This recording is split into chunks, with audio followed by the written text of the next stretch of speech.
Sección 8. Espacios de Lebesgue o espacios LP. Definición 8.1.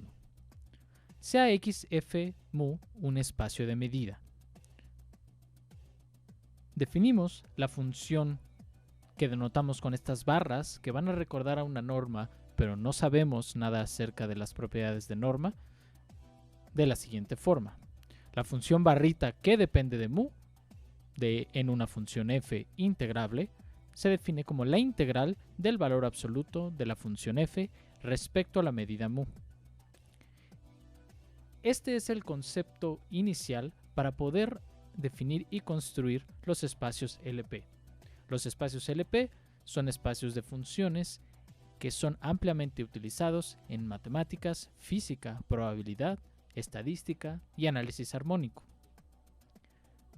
Es un ejemplo de espacio de Banach, el cual también definiremos más adelante.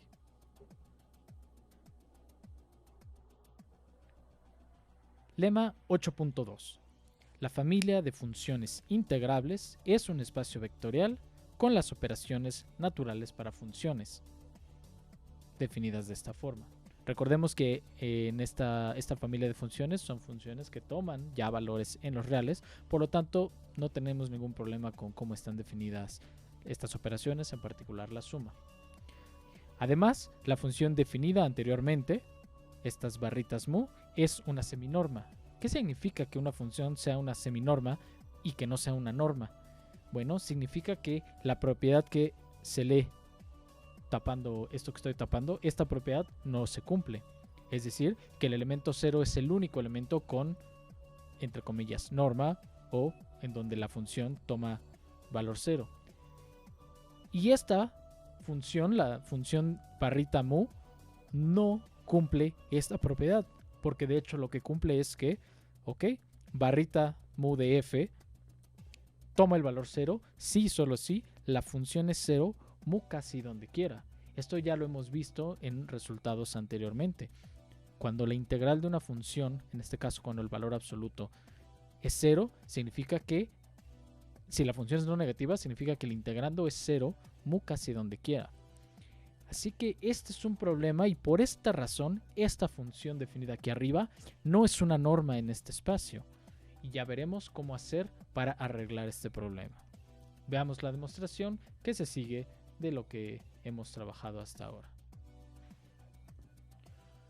Bueno, sabemos de antemano que esta colección, esta familia de funciones, las funciones integrables, ya forman un espacio vectorial. Sabemos que la suma de dos funciones integrables es integrable y el producto de un escalar de una función integrable por un escalar sigue siendo una función integrable.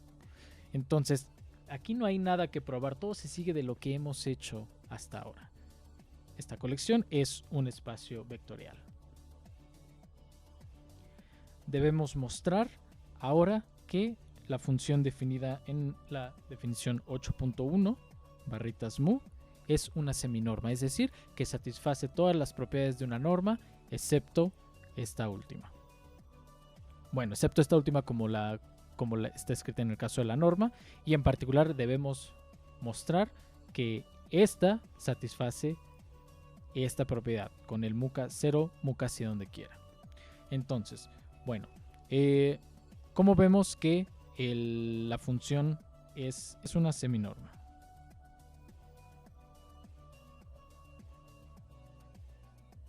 Primero, es claro que para cualquier función, por definición, esta cantidad es una cantidad no negativa. Estamos integrando una función no negativa porque es el valor absoluto. Entonces, claramente, siempre es mayor o igual a 0. Por otro lado, mejor acá. Por otro lado, tenemos que ver que saca escalares. Si consideramos alfa f barritas mu, esto por definición es la integral de el valor absoluto de alfa f valor absoluto respecto de mu, esto en x. Ahora ya sabemos nosotros que la integral es lineal, entonces es claro que el alfa sale de la integral y esto lo puedo escribir simplemente como barritas f mu. Saca escalares con valor absoluto y debemos mostrar la desigualdad del triángulo. Bueno, si consideramos la suma de f más g, barritas mu, esto por definición es la suma de f más g, valor absoluto, respecto de mu. Y ahora vamos a usar precisamente la desigualdad del triángulo usual y la monotonía de la integral. Entonces, como para los integrandos f más g y f más g se vale esta desigualdad, si yo tomo, por monotonía de la integral, si yo tomo la integral de ambos lados, obtengo esto de acá, que por linealidad de la integral, que también ya la conocemos para funciones integrables, nos queda precisamente lo que buscamos, la desigualdad del triángulo. Entonces ya está claro que esta función satisface que es no negativa, que saca escalares con valor absoluto, que satisface la desigualdad del triángulo. Y para demostrar la propiedad 4, que ojo, no es la de la norma porque dice aquí mu casi donde quiera, bueno, eso es precisamente el corolario 5.11 que demostramos hace unas semanas. Hemos mostrado que el conjunto de funciones integrables es un espacio vectorial y tenemos una seminorma definida en este espacio vectorial. Pero a nosotros nos gustaría tener una norma y tener un espacio normado. ¿Cómo hacemos para arreglar este problema y a esta seminorma volverle una norma? Bueno, la idea de esto va a ser la siguiente. Vamos a definir una relación sobre esta familia. Vamos a decir que dos funciones son equivalentes. Vamos a identificar a las funciones que cumplan lo siguiente. Dos funciones van a ser equivalentes. Basta, primero tenemos que probar que sea relación de equivalencia, pero dos funciones están relacionadas si y solo si las funciones son iguales mu casi donde quiera. Porque esta es la condición que nos va a interesar y que nos va a servir. Porque si dos funciones son iguales mu casi donde quiera, sabemos que las integrales respecto de mu coinciden. Porque recordemos, el proceso de integración ignora lo que sucede en conjuntos de medida cero. Que dos funciones sean iguales mu casi donde quiera significa que el conjunto donde no son iguales tiene medida cero. Eso significa que en el resto, que tiene medida positiva, integran lo mismo. Y en el conjunto de medida cero donde son distintas, ahí pues la integral no ve eso. Entonces, bueno, de tarea mostrar que esta relación es una relación de equivalencia.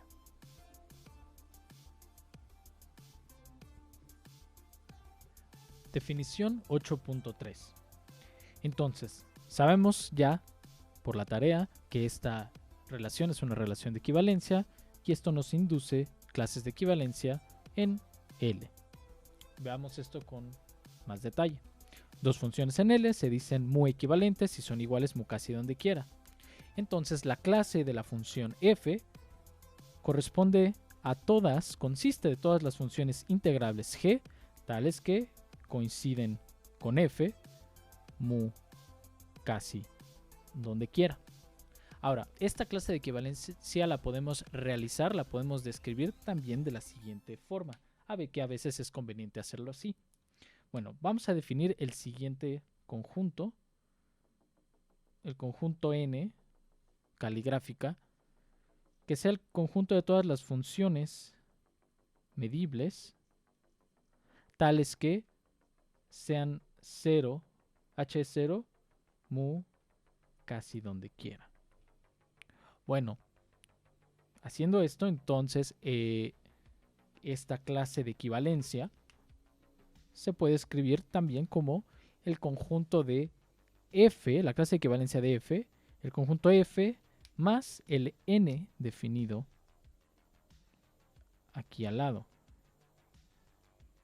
Es decir, explícitamente sería el conjunto de todas las funciones g, tales que g sea f más h más algún h, donde h pertenece al n de acá. Son completamente equivalentes. Bueno, aquí hemos descrito las clases de equivalencia y ahora vamos, ¿cómo le llamamos al conjunto de todas las posibles clases de equivalencia? Bueno, ese conjunto será el llamado la familia o el espacio, vamos a ver, L1 de x f omega. Este es el conjunto de clases de equivalencia f para cada función integrable. A este conjunto se le llama el espacio de Lebesgue, aunque veremos que es uno de tantos, el espacio de Lebesgue. También se le llama el conjunto de funciones integrables. Conjunto de funciones integrables.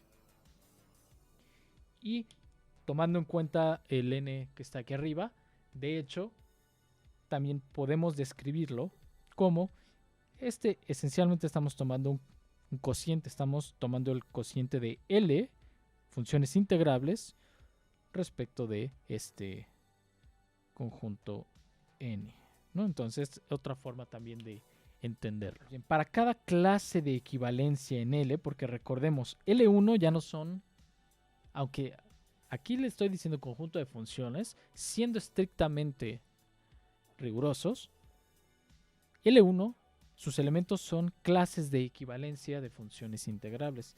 Entonces, para cada clase de equivalencia de L1, vamos a definir la siguiente función.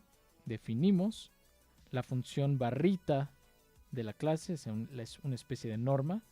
Norma 1 de la clase de f, como el siguiente número, la norma de f de mu x. O sea, la misma que definimos aquí arriba. Notemos que está bien definida en el sentido de que si yo tomo otro representante de esta clase, es decir, tomo otra función g que pertenezca a la clase del f, es decir, van a estar f y g relacionados de esta forma, entonces las funciones van a ser iguales mu casi donde quiera, los valores absolutos por supuesto también van a ser iguales mu casi donde quiera, y por lo tanto van a integrar lo mismo. En otras palabras, no importa yo el representante que tome de aquí, esto está bien definido porque las integrales van a coincidir. Teorema 8.4. El espacio de funciones integrables, el espacio de Lebesgue L1, es un espacio vectorial normado con las operaciones naturales sobre las clases de equivalencia definidas de esta forma y con la función definida anteriormente. Es decir, estamos diciendo implícitamente que esta función sobre este espacio es una norma. Además, estamos diciendo que la clase de la función constante 0 es el neutro aditivo. La demostración de la primera parte, es decir, demostrar que esta familia con estas operaciones sobre clases de equivalencia forman un espacio vectorial, es inmediata, se hereda de el hecho de que las funciones integrables se le formaban un espacio vectorial y estamos extendiendo estas operaciones de manera natural de funciones a clases de equivalencia. Entonces esa parte ya la podemos dar por hecha, pueden verificarla si así lo desean, pero es un ejercicio el verificar cada una de las propiedades y ver que se heredan del conjunto origen. Lo importante aquí es ver que la función definida, barritas con 1, es efectivamente una norma en este espacio. Debemos mostrar que la norma, que las barritas 1 forman una norma en el espacio de funciones integrables. Primero, por definición, la norma voy a decir norma, aunque todavía no sabemos qué es una norma, pero la norma 1 de una clase de equivalencia, recordemos, es la integral de f, donde f es una función, la clase de la función que estamos tomando aquí. Una función que pertenece a la clase, ya vimos que no depende de la función que yo agarre. Por lo tanto, estamos integrando una función no negativa y por lo tanto esta integral es un número no negativo. 2. Es claro también que la norma de la clase del 0 va a ser la integral de... Ojo, aquí aquí puedo yo tomar, sí, precisamente la función constante 0, que es 0.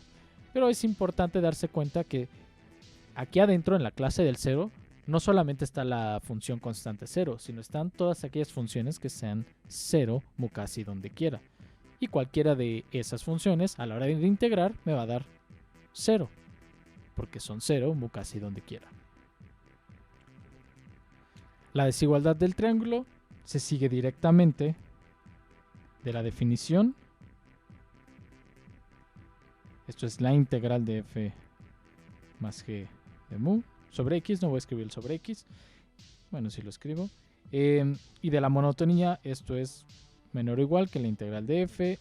Usamos linealidad para separar este otro término, nx, nx. Y esto es precisamente el lado derecho, la norma de la clase de la f, norma 1, más la norma 1 de la clase de la función g. Y por último, debemos mostrar que el único elemento que tiene norma 1, 0 es la clase del 0, precisamente el neutro aditivo. Bueno, para ver esto, para ver esta doble implicación, hagamos lo siguiente. Si resulta ser que f es tal que la clase del f, la norma 1 de la clase del f es 0, entonces significa que la integral del valor absoluto de esta f respecto a mu es 0. Pero por el corolario que hemos visto, el corolario 5.11, esto implica que el valor absoluto de f es 0 mu casi donde quiera, y por supuesto esto implica que f es 0 mu casi donde quiera, o en otras palabras, f pertenece a la clase del 0, o en otras palabras, la clase de f es la clase del 0. Esto es una implicación. La otra implicación es directa, se sigue del corolario también. La voy a escribir acá. Por otro lado, si f es 0, bueno, de hecho, si f es 0 mu casi donde quiera, si f es 0 mu casi donde quiera, entonces la integral de f, bueno, entonces, déjenme escribir aquí, entonces el valor absoluto de f es 0 mu casi donde quiera. Con esto la integral de esta función es 0 también. Y esto no es más que la norma de la clase del f. Por lo tanto, si f es 0 mu casi donde quiera, entonces la norma 1 de f es 0.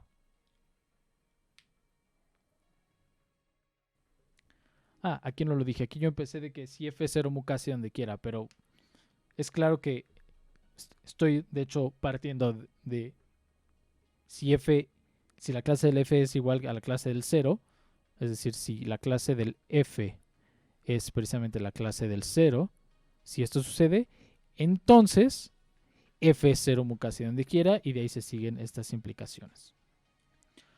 Esto muestra que barritas 1 es una norma en este espacio de clases de equivalencia, en este espacio que se le llama de funciones integrables. Bueno, no hay que olvidar que el espacio de funciones L1 en realidad es un espacio de clases de equivalencia, aunque muchas veces no se piensa así o se trabaja con los elementos de aquí como si fueran funciones, pero no hay que perder de vista que en realidad son clases de funciones.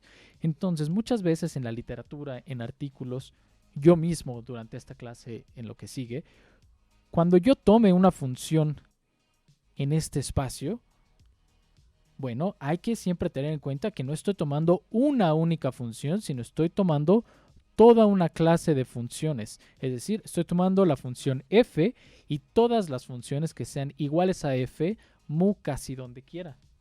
De la misma forma, yo muchas veces voy a hablar de la norma 1 de f como la integral en todo el espacio del valor absoluto de f respecto de la medida, y me estaré refiriendo precisamente a la norma de la clase de equivalencia de esta función. Entonces, porque yo sé que yo puedo reemplazar aquí la f por cualquier otra función en esta clase de equivalencia. ¿Okay? Entonces, para no cargar la notación ni el cómo se piensa de los elementos de este espacio, pensamos que son funciones tal cual, pero hay momentos donde es importante recordar que son clases de equivalencia. También este conjunto muchas veces se escribe de la siguiente forma, que es completamente equivalente al que hemos estado viendo, que es el conjunto entonces de las funciones, aunque aquí como funciones estoy pensando en clases de equivalencia de funciones, funciones que van de x a, lo estamos pensando nosotros a los reales, pero toda esta construcción se puede hacer a los complejos también, tales que tienen norma 1 finita, es decir, la norma 1 de f, definida como valor absoluto de f en todo el espacio respecto a la medida, sea finita. Es decir, al definir el espacio de esta forma, estamos pidiendo de entrada que sean medibles porque estamos integrando aquí la función. Entonces, con esto ya le estamos pidiendo que es medible, pero también estamos pidiendo que tomen valores en los reales y que tengan integral finita, que sean integrables al mismo tiempo. ¿Ok? Entonces, esta es una otra forma de escribir este mismo espacio. Repitiendo la construcción que hemos hecho para construir el espacio de funciones integrables, podemos nosotros ahora construir un número infinito de espacios de funciones de la siguiente forma. Estos son los espacios LPs. Para cualquier p mayor o igual a 1 finito, se define el espacio LP de x f mu como el espacio de todas las mu clases de equivalencia de funciones f medibles, f siendo la sigma álgebra, con valores reales, es decir, no queremos que las funciones tomen valores en los reales extendidos, y que tengan integral, la integral escrita aquí, finita. Notemos entonces que ya estamos tomando el valor absoluto de la función y lo estamos elevando a la p, la estamos integrando y le pedimos que esa integral sea finita. Cuando p es igual a 1, recuperamos precisamente el espacio de funciones integrables. Cuando p es distinto de 1, a este espacio se les llama también el espacio de funciones p integrables. Esto significa que tomamos la función, tomamos el valor absoluto de la función, elevamos a la p el valor absoluto y lo integramos. Y le pedimos que sea finito. De la misma forma, estos espacios forman espacios normados con las siguientes normas. Cada uno de estos espacios LP tiene la siguiente norma.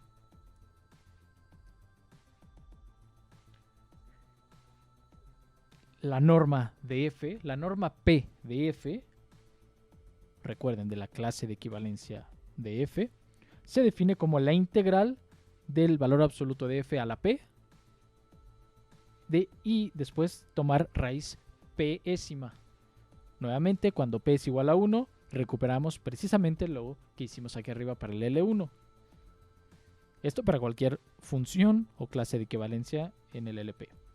Otra forma de escribir al LP es simplemente escribirlo así. Es la versión del LP, esta versión pero para el LP se lee de la siguiente forma. Son todas las funciones con dominio en X, que toma valores reales, que sean f medibles, tales que la norma P de estas funciones sean finitas. Ahora, no hemos mostrado que estas normas P sean efectivamente normas. De hecho, lo que en este caso cuesta trabajo mostrar es la desigualdad del triángulo, y tan así cuesta trabajo, no es directa, que tiene su propio nombre. Así que la vamos a demostrar en un momento. Antes vamos a demostrar otra desigualdad que es útil, y la vamos a utilizar para derivar ciertos resultados. Lema 8.6. Desigualdad de Helder. Esta desigualdad tiene su propio nombre porque en sí mismo nos da información acerca de cómo se relacionan distintos espacios de funciones integrables. Si f es una función p integrable, está en LP, y g es una función q integrable, está en LQ, en donde p es estrictamente mayor a 1 y p y q satisfacen la siguiente relación, 1 entre p más 1 entre q igual a 1, entonces el producto de las funciones es una función integrable, es decir, está en L1, y además se satisface la siguiente desigualdad entre las normas de cada una de las funciones. La norma 1 de f de la función f por g es menor o igual que la norma de f, la norma p de f, producto con la norma q de g. Esta relación para p y q va a ser recurrente, y cuando se cumple se dice que p y q son conjugados. Esto significa que p y q son números conjugados. Recordemos que p y q, bueno, p en la definición anterior, p puede ser cualquier número real mayor o igual a 1. O sea, pueden ser fracciones, pueden ser irracionales. Bueno, y para esta desigualdad se le pide que sea estrictamente igual a 1 porque, de hecho, si p fuera igual a 1, q, ¿qué tendría que ser para que se valga esta relación? Bueno, si p es igual a 1, entonces tendría yo 1 más 1 entre q igual a 1. Y la única forma en que esta 1 entre q sea 0 sería como si q fuera infinito. Esta intuición nos va a llevar a definir un espacio de funciones extra, de hecho uno llamado L infinito, pero la construcción es un poco distinta, así que vamos a acotarnos, a centrarnos en el caso cuando p y q son números finitos, p mayor que 1. Veamos la demostración. Demostración. Consideremos primero un número alfa entre 0 y 1 y la siguiente función y phi, la siguiente función definida en de 0 a infinito, a los reales, definida de la siguiente forma: phi de t, la función alfa t menos t alfa.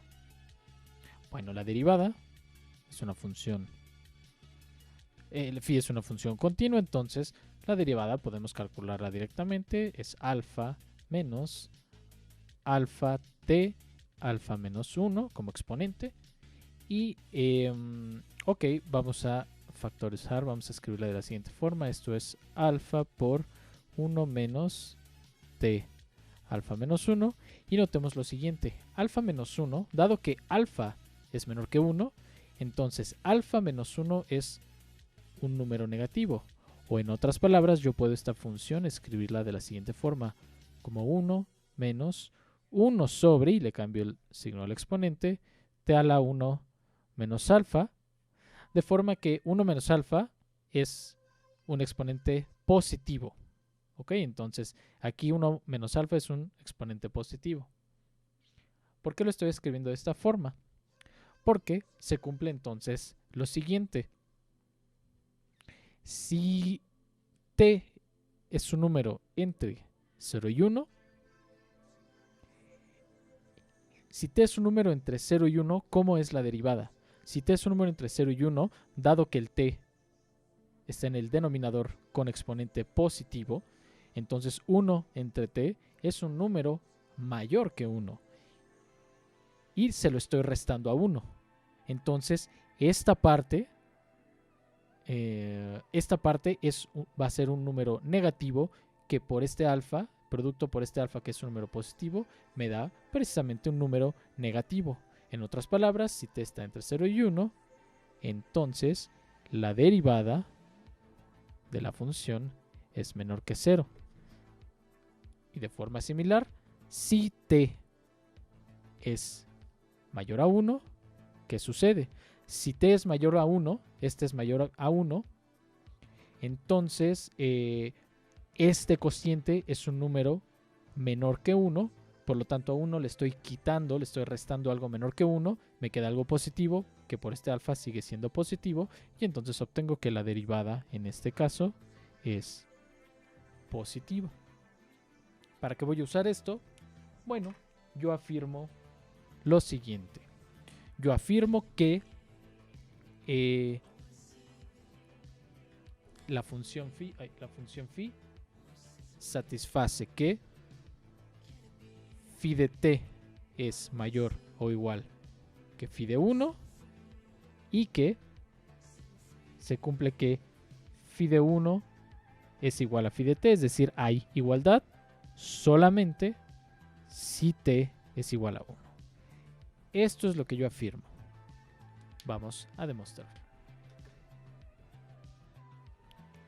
Bueno, para ver esto utilizaremos el teorema del valor medio. Primero, utilizando esta función es continua y derivable en el siguiente intervalo. Consideramos el siguiente intervalo, entonces estamos tomando un t, cualquier t estrictamente mayor a 1. La función, insisto, es continua en el cerrado, derivable en este intervalo abierto, y por teorema del valor medio, entonces phi de 1 menos phi de t, existe un s tal que la derivada en este s satisface lo que estoy escribiendo, satisface esta igualdad, insisto, donde s es un número adentro de este intervalo, entre 1 y t. De forma notemos lo siguiente. Si s es un número entre 1 y t,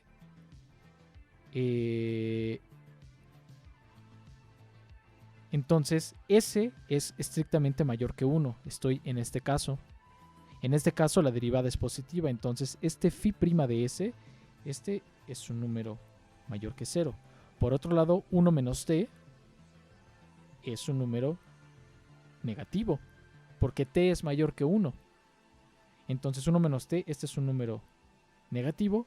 Por lo tanto, el producto de un número positivo por uno negativo, esta parte me da un número negativo. Es decir, yo lo que concluyo es que phi de 1 menos phi de t es menor que 0, o lo que es lo mismo, phi de 1 es menor que phi de t. Entonces, en este caso, para cada t mayor que 1, yo puedo considerar este intervalo abierto, aplico teorema del valor medio, existe un s aquí, tal que esta parte es negativa, por lo tanto esta parte es negativa y por lo tanto se cumple esto de acá. De forma similar, para t's menores que 1, ahora yo considero este intervalo, aplico nuevamente teorema del valor medio y tengo un jueguito similar. Phi de 1 menos phi de t es igual a phi' de algún s, 1 menos t, donde el s ahora está entre t y 1. ¿Qué sucede? Bueno, en este caso, este número es mayor que 0 porque t es menor que 1, entonces 1 menos t es positivo. La derivada para s menores que 1 es negativa. Por lo tanto, este producto vuelve a ser negativo. Y entonces concluimos que phi de 1 menos phi de t es menor que 0, o lo que es lo mismo, phi de 1 es menor que phi de t. Ahora, con esto, aquí estamos demostrando que se cumple esta desigualdad estricta. Yo estoy diciendo que puede haber igualdad y de hecho que la igualdad se cumple si solo si esto. ¿Cómo verificamos esa parte? Bueno, primero, si t es igual a 1, entonces es trivial que phi de t va a ser igual a phi de 1, porque t es igual a 1, ¿no? Entonces esta parte es obvia. Ya tenemos la primera parte de esta implicación. ¿Cómo vemos la otra implicación? ¿Qué implicación? La implicación de si esto sucede, entonces esto otro sucede. Ahora, para ver la otra implicación, supongamos si phi de t es igual a phi de 1, bueno, entonces el t puede ser mayor o menor que 1. Tengo dos casos. Si es mayor que 1, déjenme escribirlo aquí. En el caso en que t sea mayor que 1, estoy en este caso de aquí arriba, puedo aplicar nuevamente el teorema del valor medio, pero fíjense, si phi de t es igual a phi de 1 para ese t, el lado izquierdo de esta parte es 0. Entonces tengo que 0 es igual a este producto, phi de s por 1 menos t. La única forma en que este producto es 0 es si alguno de ellos es 0. A ver, si supongo que la derivada es 0, la derivada está escrita aquí. Si phi de s es 0, phi de s es 0 si solo si s es igual a 1.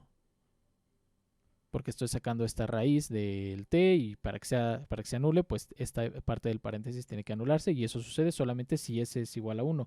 Pero s no puede ser igual a 1 porque s es estrictamente mayor que 1. Entonces, phi de s no puede ser 1. Por lo tanto, esta otra parte tiene que ser 0 y eso implica que t es igual a 1. De forma similar, si el t que agarré no era mayor que 1, sino es menor que 1, ahí está, aquí abajo está el t, entonces se aplica el teorema de valor medio en este caso, pero es precisamente la misma cuenta. Entonces, en cualquier caso, t es igual a 1. Por lo tanto, lo que hemos demostrado es que phi de 1 es menor que phi de t, pero si t es igual a 1, entonces hay igualdad. Entonces yo puedo eso escribirlo en corto como phi de 1 es menor o igual a phi de t para cualquier t, admitiendo la posibilidad de que t sea igual a 1. ¿Okay? Entonces esto demuestra esta parte de azul. Bueno, como consecuencia de esto, entonces lo que hemos visto es que si t es mayor o igual que 0, que es el dominio de la función phi, tenemos que phi de t es mayor o igual que phi de 1, es decir, phi de 1, a ver, si esto sucede, entonces phi de 1 es menor o igual que phi de t, pero phi de 1 no es más que alfa menos 1, alfa menos 1, y alfa menos 1 es menor o igual que phi de t, que es alfa t menos t alfa. Que esto es equivalente a decir que voy a reorganizar esta desigualdad.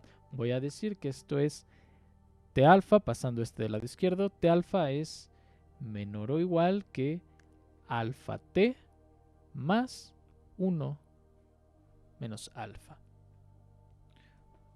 Bueno, vamos a dejarlo esto primero aquí por un momento y consideremos lo siguiente. Sean A y B números no negativos, entonces mayor o igual que 0, y vamos a definir t como el siguiente número, como el cociente A entre B. Claramente aquí estoy suponiendo que el B es distinto de 0, entonces B distinto de 0. Bueno, aplicando la desigualdad de aquí arriba para este t, ¿qué obtengo? Obtengo que a entre b a la alfa es menor o igual que a entre b por alfa más 1 menos alfa.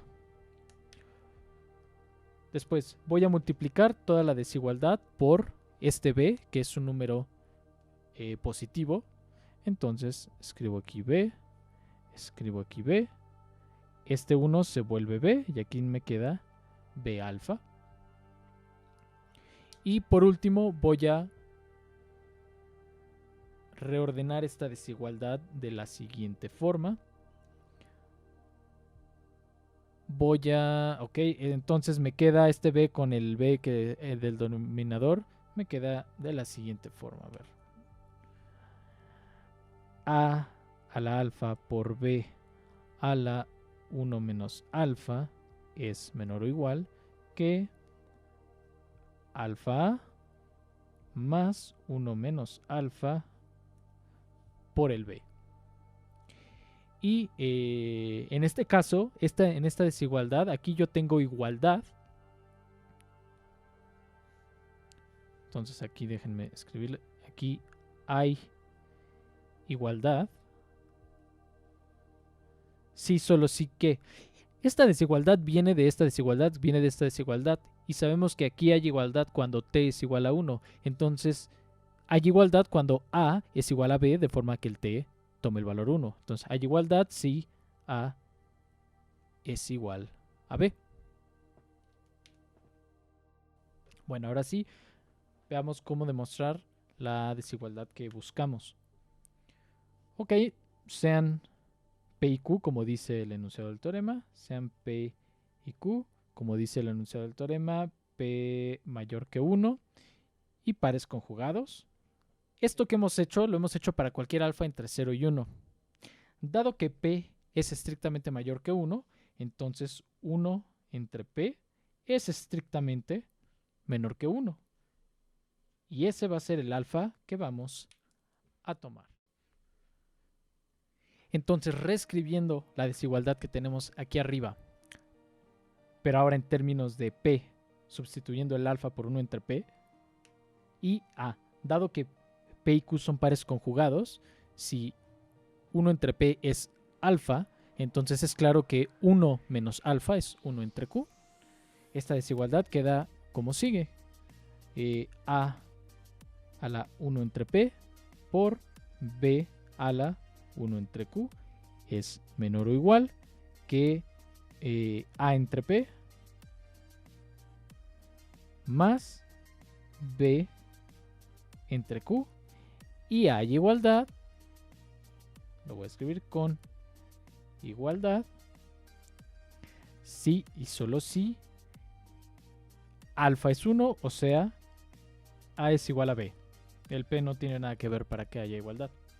Bueno, vamos a escribir esta desigualdad de una última forma. La voy a escribir como A por B menor o igual que A a la P entre P más B a la Q entre Q, en donde estoy tomando al A como A entre A a la 1 entre P y B como B minúscula a la 1 entre Q.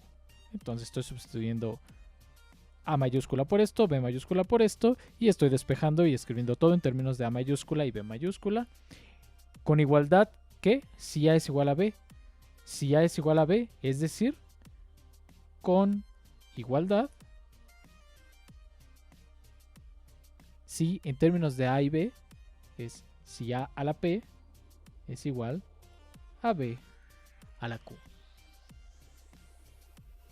Y esta es la que vamos a usar para probar lo que queremos.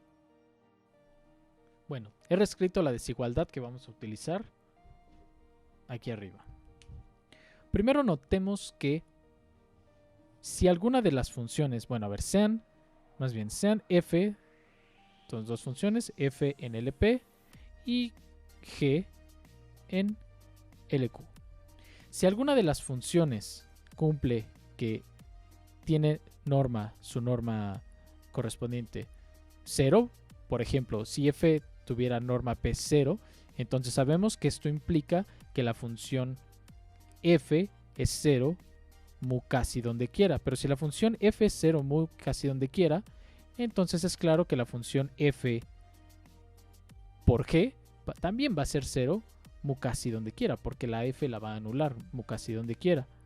Luego entonces, claramente esta función va a ser integrable y la norma 1 de esta función va a ser 0 también.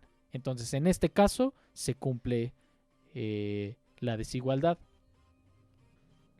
que queremos probar, esta de acá. Si este es 0, tenemos 0 de este lado, g no me importa que sea 0 de este lado y tenemos 0 de este lado, entonces hay igualdad y las dos son 0 y el producto es integrable. Si la que es 0 es la norma q de g, un argumento similar, nos ayuda a concluir y demostrar el teorema. Entonces vamos a ver el caso en que ninguna de las dos es 0. Entonces supongamos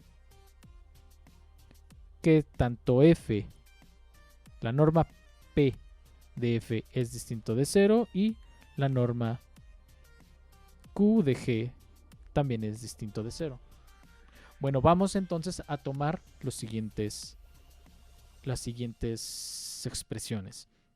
Como a, en esta desigualdad de arriba, voy a tomar a f entre su norma p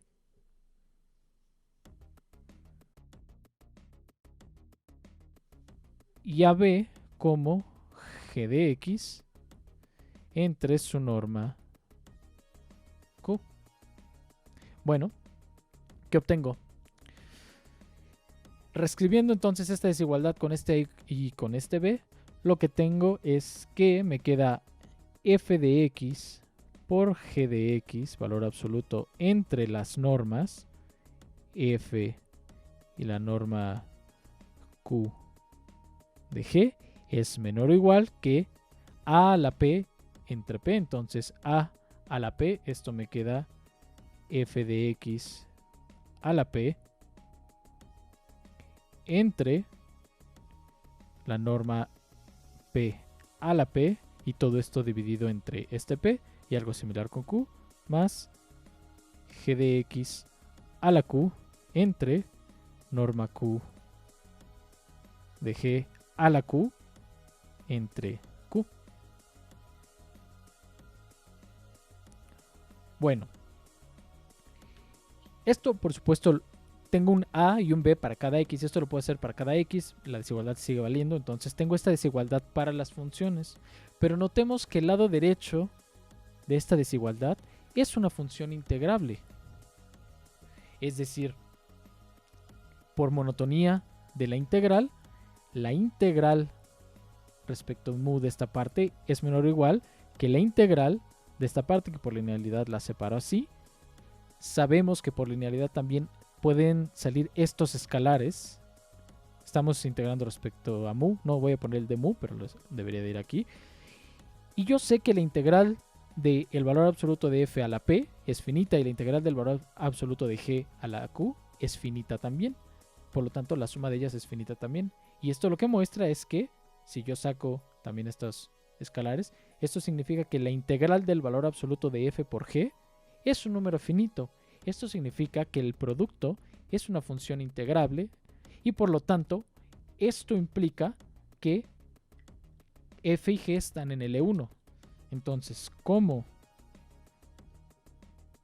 f está en LP y g está en LQ, bueno, lo voy a volver a escribir, como f está en LP y g está en LQ, por monotonía, entonces yo lo que obtengo a partir de esta desigualdad es que f por g está en L1 porque tiene integral del valor absoluto finita y además se cumple esta desigualdad. Pero bueno, ¿qué puedo hacer? ¿Qué hago con esta desigualdad? ¿Qué pasa con cada uno de estas integrales? De este lado yo tengo la integral de este producto del valor absoluto de f por g. Eso no es más que la norma 1 de f por g y está siendo dividida por la norma p de f y la norma q de g. Esto es este lado. Esto es menor o igual que ¿quién? Bueno, salen estos escalares de la integral, como dijimos, y aquí lo que me queda es la integral de el valor absoluto de f a la p. Esto es casi la norma. De hecho, esto es la norma p de f, pero a la p, porque recuerden que la norma está definido como 1 entre p por esa integral. Entonces, esta parte es la integral y abajo me queda p por fp p. Y algo similar con el otro término, norma q, norma de g a la q entre q, norma q de g, pero a la q también. Claramente estos se me cancelan y entonces me queda simplemente 1 entre p más 1 entre q, pero 1 entre p más 1 entre q es precisamente 1, porque son números conjugados. Por lo tanto, lo que yo obtengo es que f por g es menor o igual que la norma p de f por la norma q de g. Y esto termina la demostración de la desigualdad de Hölder. Bueno, a partir de lo que hemos hecho podemos deducir lo siguiente. Si consideramos p igual a 2, entonces, bueno, ¿quién es su par, su número conjugado q? Bueno, estamos buscando un q que satisface esto, con p igual a 2. Entonces tendríamos un medio más 1 entre q igual a 1. Es decir, q tiene que ser 2. En otras palabras, p igual a 2, o 2, es el único par conjugado repetido. No hay otro. Único par conjugado repetido. Y esto tiene una consecuencia importante porque de aquí se van a derivar los espacios de Hilbert, pero más adelante veremos esta parte. En particular, una consecuencia que sí la tenemos ahorita es la siguiente. Bueno, a ver, ¿qué dice la desigualdad de Hölder aplicado a P igual a 2 y por consiguiente Q igual a 2? Bueno, lo que me dice es que si yo tengo dos funciones en L2, entonces el producto es integrable, es lo primero que me dice el resultado que acabamos de demostrar. Y además me dice que se vale esta desigualdad. ¿Ok? Me dice que se vale que la norma 1 de f por g es menor o igual a la norma 2 de f, producto la norma 2 de g también. Pero a ver cómo se ve esto en términos de las integrales. Bueno, esta parte se ve como la integral del valor absoluto de f por g respecto de mu. Y esta parte me dice, esto es la integral de el cuadrado del valor absoluto a la 1 medio por el cuadrado del valor absoluto de g, de mu, a la 1 medio también. Y esta desigualdad es una desigualdad que ya han estudiado antes. Es precisamente la desigualdad de Cauchy-Schwarz, en donde usualmente se ve en términos de productos internos.